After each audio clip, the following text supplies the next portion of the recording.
Γεια σου, σε αυτό το βίντεο θα μιλήσω για το αναβολικό παράθυρο. Θα εξηγήσω πώς δουλεύει και αν τελικά αξίζει να επιδιώκουμε να τρώμε μέσα στη ζώνη του αναβολικού παραθύρου. Όταν κάνουμε αναερόβιες ασκήσεις, δηλαδή ασκήσεις με αντιστάσεις, τότε το σώμα μας ανεβάζει τις τιμές από κάποιες συγκεκριμένες ορμόνες. Συγκεκριμένα ανεβαίνει η τεστοστερόνη, όπου είναι η κύρια ορμόνη για την αύξηση μυϊκής μάζας, ανεβαίνει η αυξητική ορμόνη, όπου είναι υπεύθυνη κυρίως για την ανάπτυξη ενός ανθρώπου, αλλά βοηθά και στην υπερτροφία έως ένα βαθμό.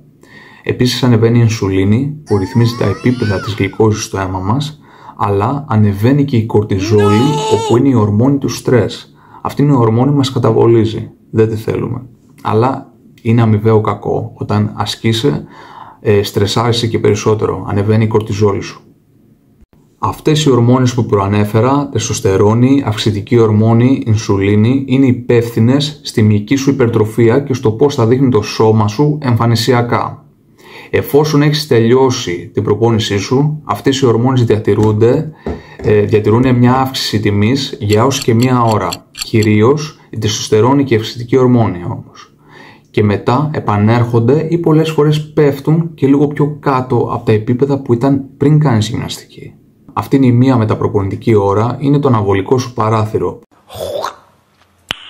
Nice. Που θα έχεις την ευκαιρία να μεταβολήσεις καλύτερα το μεταπροπονητικό σου γεύμα. Το αναβολικό παράθυρο σε ωφελεί όντως, αλλά έως ένα μικρό βαθμό. Αυτό που έχει μεγαλύτερη σημασία είναι να καταναλώσεις τον απαραίτητο αριθμό θερμιδών σου κατά τη διάρκεια της ημέρας σου και να κοιμηθείς καλά. Σκέψου ότι το αναβολικό παράθυρο είναι η υψηλότερη κορυφή του παγόβουνου και όλο το υπόλοιπο είναι η συνέπεια στις προπονήσεις, ο καλός ύπνος και το απαραίτητο φαγητό. Αυτά παιδιά, ελπίζω να σας κάλυψα. Εάν σου άρεσε ή σε βοήθησε το βίντεό μου, πάτα subscribe, like και καμπάνα για να έχεις ειδοποιήσεις για τα επόμενα βίντεό μου. Ciao.